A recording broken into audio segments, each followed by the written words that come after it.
violência doméstica é toda a violência física, moral, psicológica, violência sexual que acontece dentro do grupo familiar. Quais são as causas dessa violência doméstica? A gente tem duas causas. A gente tem as causas sociais e as causas psicológicas. O que seriam as causas sociais? O modelo de família que nós vivemos hoje no nosso país é um modelo ainda patriarcal. Nesse modelo, o homem é o principal provedor da família e, sendo o principal provedor neste modelo, é quem decide como é que ele passa os recursos do que ele ganha e as decisões envolvidas nesses recursos financeiros. Então, ele é o dono daquela família. Então, essa é uma questão social e política também, como é que ele vai administrar todas essas decisões. Ele se sobrepõe a todas essas questões de discussão entre as pessoas que fazem parte da família. Questões psicológicas. Hoje as pesquisas indicam que o agressor já foi agredido quando ele foi criança ou adolescente, ele já viveu essa agressão dentro da família de origem dele ou no meio social onde que ele viveu. Ele então tem uma resposta agressiva a esses padrões de modelo que eu chamo de enfrentamento dessas situações de conflito. O que são esses padrões de enfrentamento? O padrão de enfrentamento é como eu lido com essas questões que vão de encontro às coisas que eu não consigo entender ou que eu não aceito. Então vamos dar um exemplo. Vamos dar um exemplo dentro da família. Num casal onde a mulher quer fazer alguma coisa e o homem não quer, não acha que isso é pertinente a essa escolha da mulher. Ela diz eu quero, ele diz não vai e para mim isso não é certo. A mulher às vezes se sente afastada daquilo, separada e se ela comenta ou comunica isso para ele pode se sentir agredido. E ele vai responder de uma forma mais agressiva, mais violenta. Porque foi esse o modelo que ele viu quando ele fazia parte da família ou do meio social onde ele vivia. Então existe uma questão bem interessante que as estatísticas mostram, muitos trabalhos mostram que quanto mais a mulher principalmente tem acesso a um trabalho ou uma educação mais ampla, mais completa, os índices de violência são menores. O que isso quer dizer? Quando eu tenho acesso à informação, eu trabalho, eu posso trabalhar, eu posso fazer parte desse mercado de trabalho e posso trazer dinheiro para minha casa. Então, o homem já não é só o provedor, a força de decisão passa a ser conjunta, pode ser conjunta. Mas muitas vezes os homens, mesmo assim, não aceitam que essa decisão seja conjunta.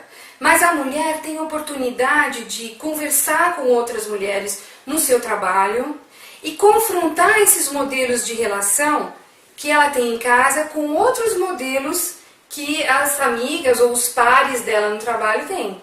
Então a mulher começa a querer sair dessa situação de passividade e começa a também querer decidir e discutir de uma forma mais igualitária, e não só do homem passando para a mulher a decisão, né? Tanto para ela como para a família.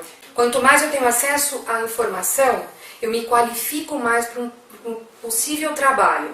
Eu trabalhando, eu saio de casa, então eu saio daquele modelo patriarcal, aquele modelo que a gente tem, onde o homem decide tudo. Eu tenho acesso a mais informação, eu sei o que está acontecendo no mundo, inclusive relacionado à violência. Então eu não quero mais esse modelo, eu posso confrontar esse modelo com o que eu vejo no mundo. Então eu posso passar a tomar decisões por mim, pela minha família, pela segurança dos meus filhos, pela minha segurança. É a violência física e a violência sexual, mais a violência física do que sexual. Até muitas vezes porque a mulher não quer se submeter a ter relação sexual sem esse consentimento, então muitas vezes ela é agredida por isso. Mas aparece muito mais a violência física. Mas as duas violências estão bem interligadas. E a violência moral, eu acho que ela vem, acho que ela até começa, talvez seja o início da violência se tornar violência física. Então o homem, esse homem que bate é um homem inseguro. Então, para ele garantir que esse papel de dono desse espaço e dono da vida dessa mulher e dessa família, muitas vezes ele vai diminuindo essa mulher, ele vai menosprezando, ele vai coagindo essa mulher a pensar que ela não é capaz de pensar sozinha, de decidir sozinha, de poder trabalhar, estudar. Então ele vai minando essa confiança dela até que ela fica muito mais submetida a qualquer ação que ele possa ter. E isso muda quando ela vai ter acesso à informação ou acesso a um trabalho. Muitas redes de apoio às vítimas da violência não tratam só a violência quando ela chega num extremo físico. Então como existe no Instituto Sede Sapiense, no núcleo de apoio e assistência, o CNRVV, que é um núcleo de referência às vítimas da violência, onde há um trabalho multidisciplinar, onde todos esses agentes submetidos que fazem parte dessa violência doméstica encontram apoio e trabalhos terapêuticos. Existem assistentes sociais, psicólogos, psiquiatras, e que trabalham para acolher essa família que está numa situação de violência e acolhem na medida em que podem refletir sobre esses padrões de relacionamento e poder modificá-los. Terapias de casal, terapias de família, onde esse casal pode rever esses modelos de enfrentamento que trazem muito sofrimento, né, para esse casal. Então existe sim uma forma de prevenir e tratar essa violência e esses agressores para que isso não se perpetue, para que as crianças possam ver que existe uma solução para resolução de conflitos, que não é só na violência moral, porque muitas vezes essas crianças submetidas a esse ambiente violento também escutam sobre a própria imagem delas e não entendem muitas vezes por que existe essa violência.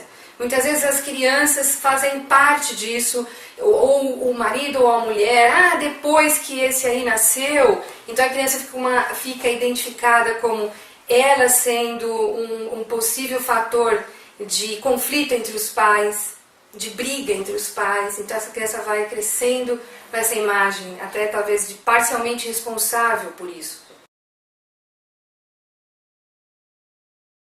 O psicodrama, ele favorece a família esse enfrentamento dessa situação traumática. Como é feito isso? A família vem para o tratamento, ela se reúne, todas as pessoas que fazem parte dessa família têm a oportunidade de revelar como se sentem em relação aos outros membros da família. Tudo isso é mostrado, é conversado. Os conflitos muitas vezes podem ser revividos numa cena protegida, uma cena como se fosse um acontecimento corriqueiro daquela família.